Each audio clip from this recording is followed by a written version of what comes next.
Nama aku Amalina. So, ni adalah percubaan pertama aku untuk try post review buku dekat YouTube. Jadi, kalau ada apa-apa kekurangan, bolehlah komen dan bagi tahulah apa kekurangan tu, insya-Allah. Kalau ada rezeki, kalau ada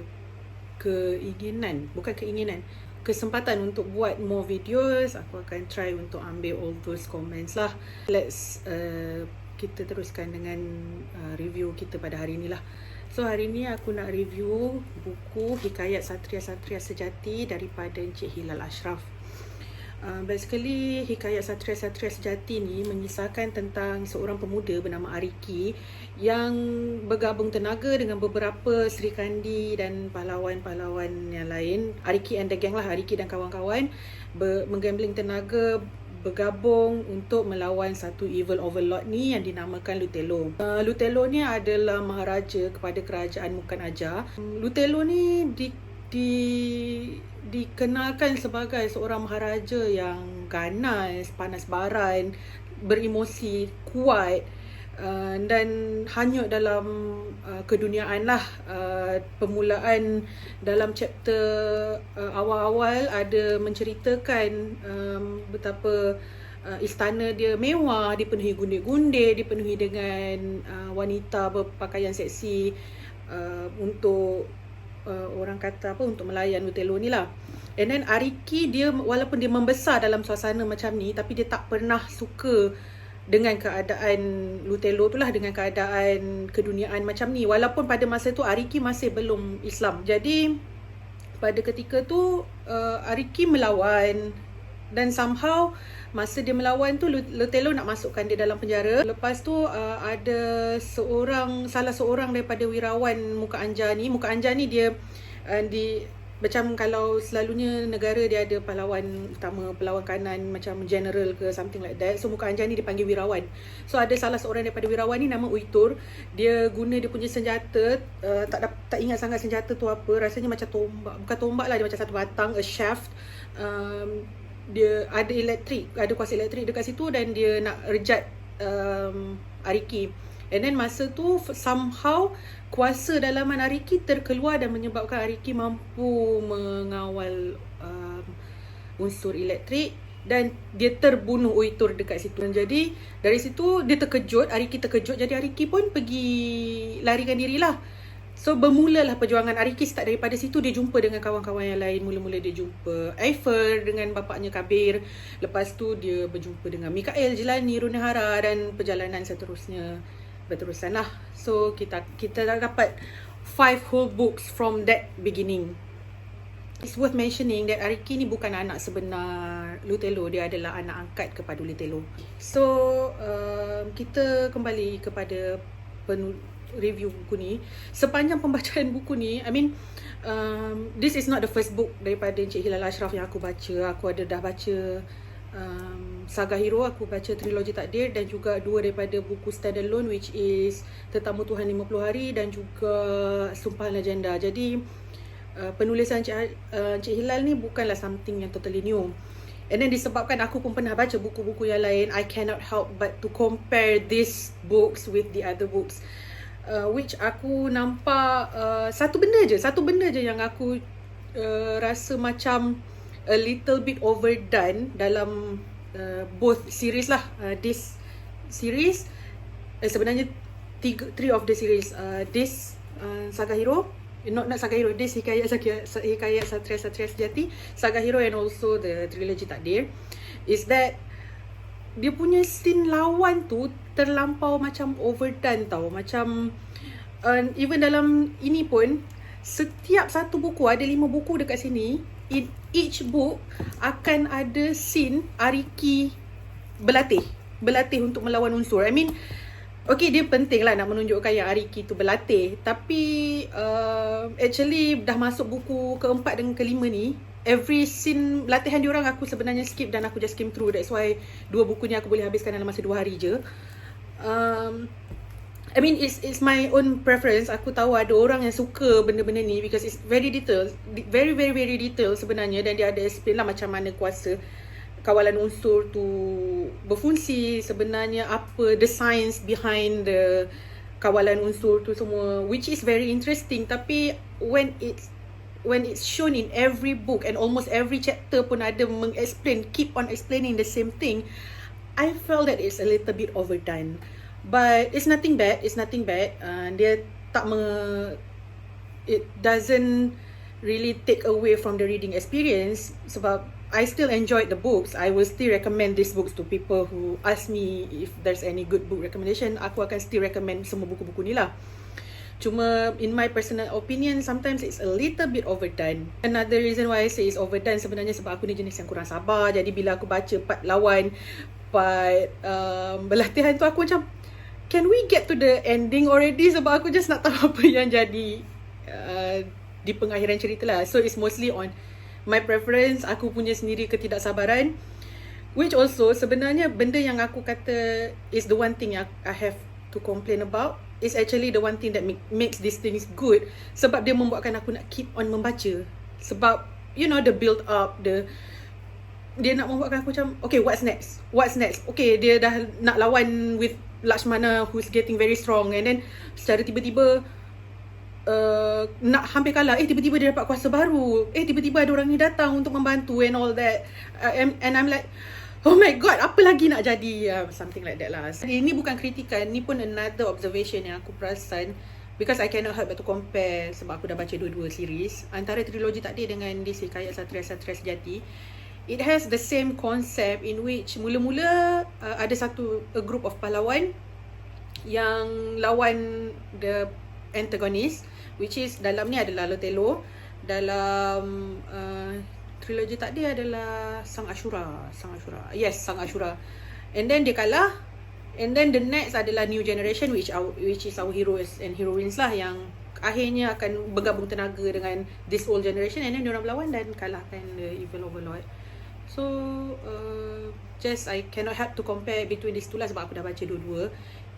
And then sebab aku dah baca dua-dua, I try not to compare too much antara Hikayat Satria Sejati dengan trilogi takdir, because those are two different series written in two different universes. Tapi I cannot help but to do that because it's written by the same person. So I guess it's not really a complaint lah, more or less an observation on Encik Hilal punya writing style.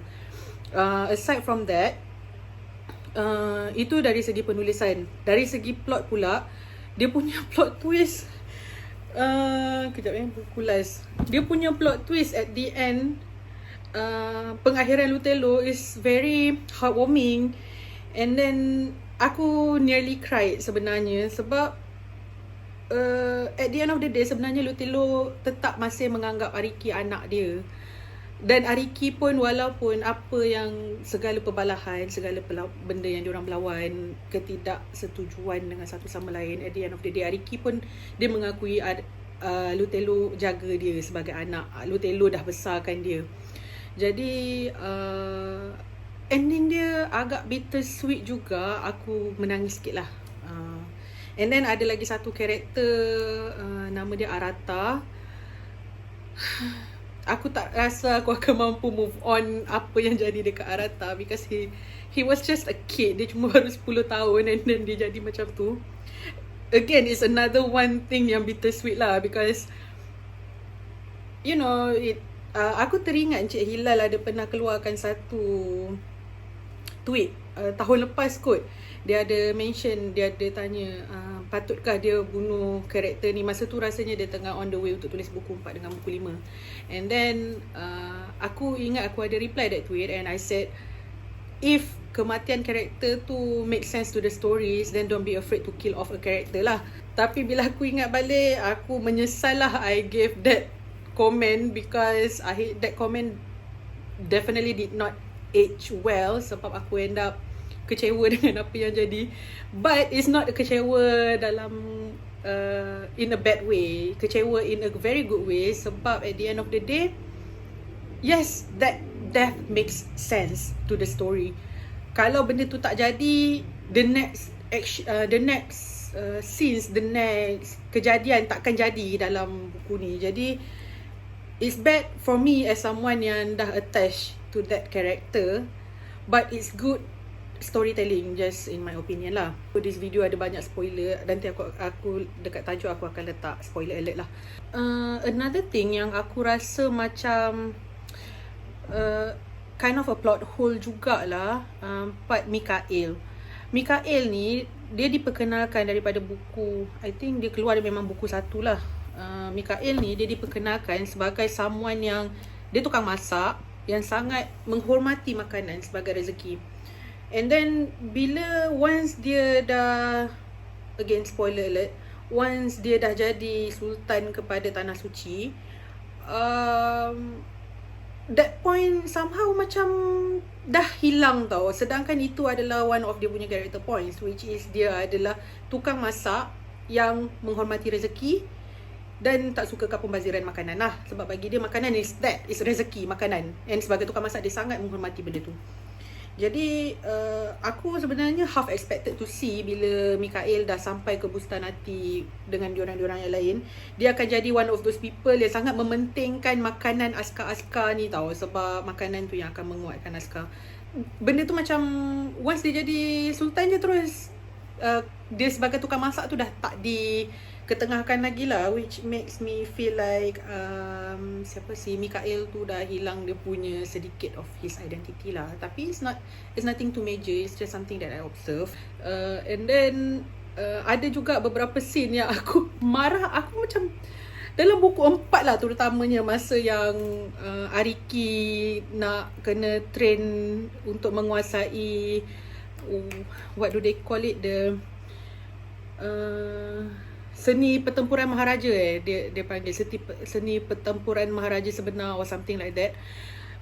Dia ada 5 tok guru yang masing-masing pakar dalam unsur masing-masing lah, yang train Ariki. And then they keep on saying that it was Arata's plan all along untuk suruh Ariki lari pergi Bustanati, so that they can meneruskan perjuangan in the future lah. Sebabnya memang nampak yang peperangan masa dekat Mastazadi tu memang diorang macam tak berapa nak ada hope untuk menang. Tapi si Ariki ni, ya Allah, aku geram gila bila dia boleh naik naga tu and then pergi terbang dekat medan pertempuran. Aku macam, Ariki, ya Allah, engkau, Arata did not sacrifice himself for you to act stupid. Aku macam tu, aku marah gila.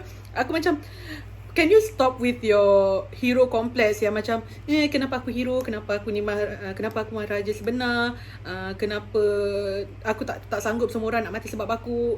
Can you not? Sebab bukannya orang tu mati sebab kau. Orang tu semua masing-masing ada sebab kenapa dia orang berjuang. It's not for you.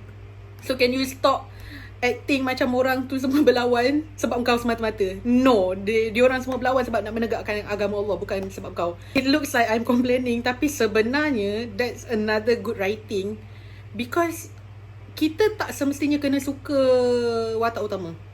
Protagonis tak semestinya adalah satu watak yang akan disukai oleh pembaca. Dan protagonis tak semestinya kena jadi sempurna lah. So bagi aku, Ariki tu too emotional and then too much hero complex dekat dia. Aku memang tak suka dia lah. My favourite character will be Jilani, Mikael, Rhaenyra, Arata obviously. Aku masih tak boleh nak move on pasal Arata. So just, and then jadi bagi aku, that's another one good thing about this Hilal Ashraf punya penulisan lah. Dia, not everyone is perfect. Dia menunjukkan macam tu. Even the plot twist between Tua Awaras and then Permaisuri Afifah, yang tu orang kena baca untuk korang tahu. Aku dah cukup spoilkan banyak benda dah dekat dalam video ni. Jadi all in all, bagi aku 5 buku all worth to be read. Sebenarnya sangat-sangat worth it untuk korang baca. Kalau korang into this fantasy, adventure, epic adventure, fantasy, YA type of storyline, memang best. Yeah, at the end of the day, I really like I really like the whole book. Is highly recommended. Nilai-nilai Islam digarap, menunjukkan yang Islam ni bukan semata-mata agama yang orang kata bila Islam ni adalah agama yang aman. It's not just aman dan kita tak melawan. I mean, if ada orang yang cuba untuk menjatuhkan agama kita, itu adalah tugas dan tanggungjawab kita sebagai orang Islam adalah untuk melawan benda-benda tu. Dan juga ada juga orang Islam yang nampak Islam. Even kita nampak dekat dunia, dekat negara kita sendiri pun, dalam dunia sekarang ni pun, bukan dalam fiction sahaja yang nama Islam, tapi bila kita amati apa yang dia buat, apa yang dia orang cuba ketengahkan, it's not that Islam sebenarnya banyak benda yang cuba nak diselewengkan to justify apa yang diorang buat tu as betul dengan nama Islam, tapi sebenarnya benda tu tak betul. So these are the things that is good to ponder. Bagus untuk, macam orang kata apa, food for thoughts lah, makanan kepada minda kita bila kita baca. So satu je yang aku memang perasan kalau aku baca Hilal Ashraf punya penulisan, kita bila baca, kita bukan baca cerita semata-mata. Sebenarnya ada banyak pengajaran yang kita, kalau kita open enough untuk tengok and belajar pengajaran tu, sebenarnya banyak benda yang kita boleh belajar dan apply dalam kehidupan seharian kita. Macam contoh, memanglah kita ni tak boleh mengawal unsur, tak boleh nak berlawan, kita tak ada evil overlord, tapi tugas kita jugalah, kalau kita nampak benda yang salah, benda yang tak betul, kita sebagai Muslim, kita boleh tegur, kita boleh doakan orang tu supaya dapat hidayah or something like that kan. And then kita sendiri pun kuatkan pegangan kita, teguhkan iman kita, sebab hati ni berbolak-balik. Macam yang kita boleh nampak dalam ni, memang kita dapat nampak beberapa kali that kind of theme being brought through, that is hati tu berbolak-balik. Even dengan Lutelo sendiri kita boleh nampak it's a very huge change yang aku sampai sekarang aku rasa macam kan. Aku recommend lah, totally recommend, 5 stars for all 5 books. Yeah, that's all I guess. So kalau ada apa-apa just komen. Kalau ada apa-apa buku korang nak aku review ke, maybe in next video, kalau aku ada, kalau aku rasa aku boleh buat another video, if this videos dapat enough sambutan, maybe I will make more videos in the future. And then aku ada banyak buku kat belakang ni yang aku boleh review. Or kalau ada korang ada apa-apa buku yang perlu korang rasa nak aku review, which even kalau aku tak ada pun mungkin aku boleh cari. So yeah, that's all. Thank you for dengar and tengok video ni. Yeah, that's all. Assalamualaikum. Bye bye.